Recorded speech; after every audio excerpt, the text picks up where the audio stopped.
ना 16 वर्ष नंदी घोषा यात्रा रोकी देवी सोनारे दास रे भक्त दुख करिबे अवश्य सुजाने जे भक्त दुख करिबे अवश्य सुजाने जे भक्त दुख करिबे अवश्य सुजाने जे। महापुरुष लिखिले कहले 16 वर्ष नंदी घोष यात्रा रोकी देवी सुणरे दास भक्त दुख करिबे अवश्य। सुधीयने ज्ञानी गुणी मंडली मालिका वचन न होइबान महापुरुष मालिकार लिखिचंदी 6 वर्ष रथ यात्रा रोकी देवी सुणरे दास भक्त दुख सेतबेले अवश्य करिबे। आ रथ यात्रा अटकिले भक्त दुख करिबेनी ए कथा को आमे कहूछु। प्रति वर्ष आषाढ़ शुक्ल द्वितीया तिथि रे प्रभुंकर भुवन मोहन भुवन वंदित विश्व वंदित ये घोष यात्रा रथ यात्रा आज श्री क्षेत्र रे संपादित होउछि। केवल श्रीक्षेत्र नहीं अनेक जगार अनेक स्थान रे अनेक राज्य रे अनेक जिले रे मध्य प्रभुंकर आषाढ़ शुक्ल द्वितीया तिथि रथ यात्रा कण हो तो महापुरुष अच्युतानंद मालिकार लिखिले ये रथ यात्रा 6 वर्ष पे रोकी जीव रही जीव बंद रही मालिकार लिखिले आमे कहूनु पुनश्च कहले 16 वर्ष यात्रा जेनो नंदी घोषा जेनो नंदी घोषा वर्ष पृथ्वी देवी होइबे संतोष बाबू होइबे संतोष। 16 वर्ष यात्रा जे नोहिब नंदी घोष 9 वर्षे पृथ्वी देवी होइबे संतोष। 9 वर्ष पृथ्वी देवी संतोष हेबी जो पापर भार अधर्मर भार अनीतिर भार पृथ्वी बक्षरे आज ये प्रबल मात्रा कली जुगे बढ़ी। अच्युतानंद महापुरुष कहते बढ़ो जहाँ फल पृथ्वी त्राही त्राही डाकदेव प्रभु जो अवतार ने ता बक्षर पापर भार अधर्मर भार अनीतिर भार को लाघव करेंगे से 9 वर्ष पृथ्वी देवी संतोष लाभ करेंगे। मालिकार लिखाई 9 वर्षे पृथ्वी देवी से होइबे संतोष।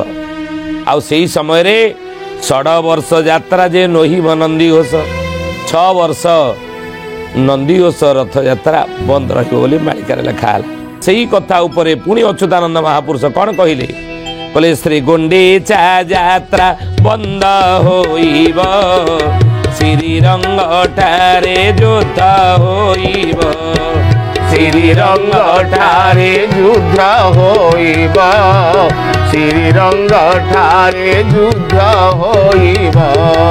श्रीमंत भक्त सुख्याति लाभिबे शिष्य माने बळे अमान्य हेबे शिष्य माने बळे अमान्य हेबे। श्री गुंडीचा यात्रा बंद होइब श्रीरंग ठारे युद्ध होइब श्रीमंत भक्त सुख्याति लाभिबे शिष्य माने बळे अमान्य हेबे। आउ श्री गुरु माने पुणी जे शिष्य को ठकिबे राग बहुथिबे विद्या को वाणिज्य करिजे। देखो मालिका केते सत श्रीरंग ठारे युद्ध होइब माने कोन श्रीक्षेत्र ठारे युद्ध लागिब समय समय युद्ध लागुनि कि बड़ देउल भितरे हाण गोल हेब सेही बेलरे लो जाई बोल कली शेष जे प्रहरे। अच्युत महापुरुष कहले जे बड़ देउल भितर हाण गोल दिन हेबे युद्ध लागिला आउरी मध्य विभिन्न कारण पे युद्ध हब क्यों कारण पे महापुरुष लिखिछन जगन्नाथ जमी पाई गंडोगड़ हेब बाबू गंडोगा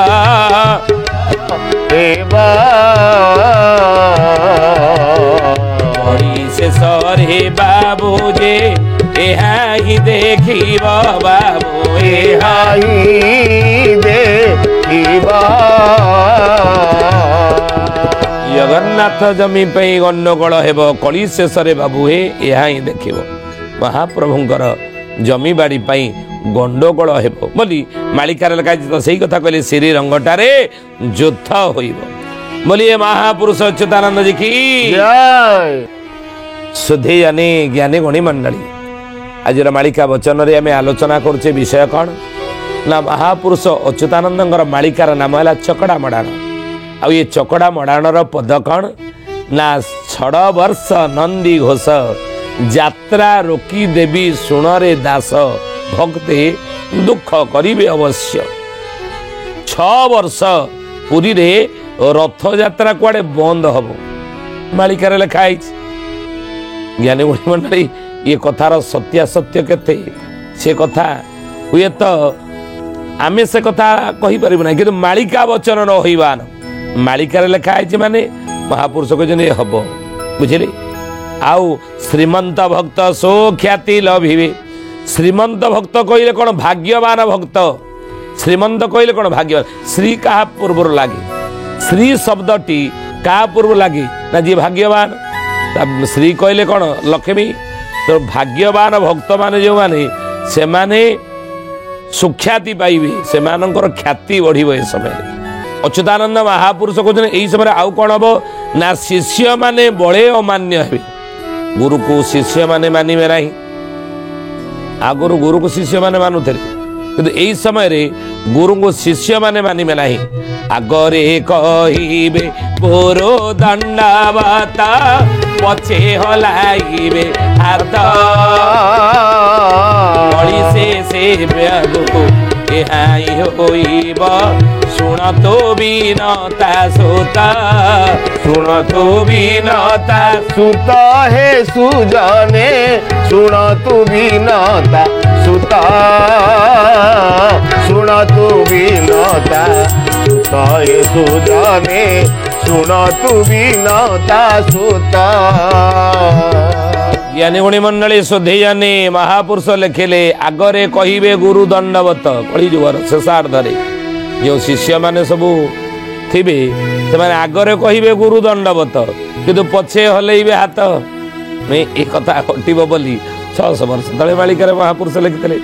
ଟାଟା ବାଏ ବାଏ ସବୁ କହୁନାହାନ୍ତି କି ହାଏ ହାଲୋ ହାଏ କହୁନାହାନ୍ତି ଗୁରୁଙ୍କୁ ଶିଷ୍ୟମାନେ ନାଇଁ। ତେଣୁ ଆଗରେ କହିବେ ଗୁରୁ ଦଣ୍ଡବତ ପଛେ ହଲେଇବେ ହାତ କଳି ଶେଷେ ବାବୁ ଏହା ହିଁ ହୋଇବ ଶୁଣତ ବିନତା ସୁତ। ଏ ଗରୁଡ଼ ଶୁଣିନେ କଳି ଯୁଗରେ ଏହା ହେବ। ତେଣୁ ଶିଷ୍ୟମାନେ ବଳେ ଅମାନ୍ୟ ହେବେ ଗୁରୁଙ୍କର କଥା ମାନିବେନି। ଶ୍ରୀ ଗୁରୁମାନେ ପୁଣି ଯେ ଆଉ ଗୁରୁମାନେ ମଧ୍ୟ ଶ୍ରୀ ଗୁରୁମାନେ ପୁଣି ଯେ ଶିଷ୍ୟକୁ ଠକିବେ ରାଗ ବହୁଥିବେ ବିଦ୍ୟାକୁ ବାଣିଜ୍ୟ କରିଯେ। କହିଲେ ବିଦ୍ୟା ଦାନ ଆଉ ହବନି। ଗୁରୁମାନେ ବିଦ୍ୟାକୁ ଆଉ ଦାନ କରିବେନି କ'ଣ କରିବେ ନା ବିଦ୍ୟାଟା ବ୍ୟବସାୟରେ ପରିଣତ ହେଇଯିବ। ବିଦ୍ୟାଟା ବେପାର କହିଲେ ବ୍ୟବସାୟରେ ପରିଣତ ହବ ବୋଲି 600 ବର୍ଷ ତଳେ ମାଳିକାରେ ମହାପୁରୁଷ କହିଥିଲେ। ଆଜି ଦେଖନ୍ତୁ ସତ। ଆଉ ସେହି ସମୟରେ ମହାପୁରୁଷ କହିଲେ 6 ବର୍ଷ ନନ୍ଦୀ ଘୋଷ ରଥଯାତ୍ରା ବନ୍ଦ ରହିବ ଶ୍ରୀଗୁଣ୍ଡିଚା ଯାତ୍ରା ବନ୍ଦ ହୋଇବ ଶ୍ରୀରଙ୍ଗଠାରେ ଯୁଦ୍ଧ ହୋଇବ। ଏଇ ଘଟଣା ଆପଣ ଦେଖିବେ। କହିଲେ ନନ୍ଦୀ ଘୋଷ ଯାତ୍ରା ମୋର ବରସେ ଗୋପତ ବାବୁ ବରସେ ଗୋପତ ଏଥିରେ ଭକତ ମୋର ହୋଇବେ ଆରତ ବାବୁ ହୋଇବେ ଆରତ। ଗୋଟିଏ ପ୍ରଶ୍ନ ଆସେ ଜ୍ଞାନୀ ଗୁଣୀ ମଣ୍ଡଳୀ ଦ୍ୱାଦଶ ଯାତ୍ରା ଭିତରୁ ପ୍ରଭୁଙ୍କର ଶ୍ରେଷ୍ଠ ଯାତ୍ରା ହେଉଛି କ'ଣ ନା ଦ୍ୱାଦଶ ଯାତ୍ରାରୁ 3 ଯାତ୍ରା ସାର 3ଟି ଯାତ୍ରା ହେଉଛି ସାର କ'ଣ କ'ଣ ନା ଦୋଳ ସ୍ନାନ ଶ୍ରୀଗୁଣ୍ଡିଚା। ଇଏ 3ଟି ଯାତ୍ରା ଭିତରୁ 2ଟି ଯାତ୍ରା ହେଉଛି ଶ୍ରେଷ୍ଠ କ'ଣ କ'ଣ ସ୍ନାନ ଗୁଣ୍ଡିଚା ଏ ବେନି ସ୍ୱୟଂ ଲୀଳାଜାର ସ୍ନାନ ଆଉ ଗୁଣ୍ଡିଚା। ଇଏ 2ଟି ଯାତ୍ରା ଭିତରୁ ଗୋଟିଏ ଯାତ୍ରା ହେଉଛି ଶ୍ରେଷ୍ଠ ବା ମୁଖ୍ୟ। ତା ହେଉଛି କ'ଣ ନା ଗୁଣ୍ଡିଚା ନାମେଣ ଯାତ୍ରା ପରମ ପାବନୀ ଗୁଣ୍ଡିଚା ଯାତ୍ରା। ସ୍ୱଧେୟନେ କେବଳ ଓଡ଼ିଶା ନୁହଁ କେବଳ ଭାରତ ନୁହେଁ ସାରା ବିଶ୍ୱରୁ ଜଗନ୍ନାଥ ପ୍ରେମୀ ଜଗନ୍ନାଥଙ୍କର ଭକ୍ତମାନେ ଛୁଟି ଆସନ୍ତି ଏଇ ଦିନ ପ୍ରଭୁଙ୍କର ଭୁବନ ମୋହନ ବିଶ୍ୱବିଦିତ ରଥଯାତ୍ରା ଦେଖିବା ପାଇଁ।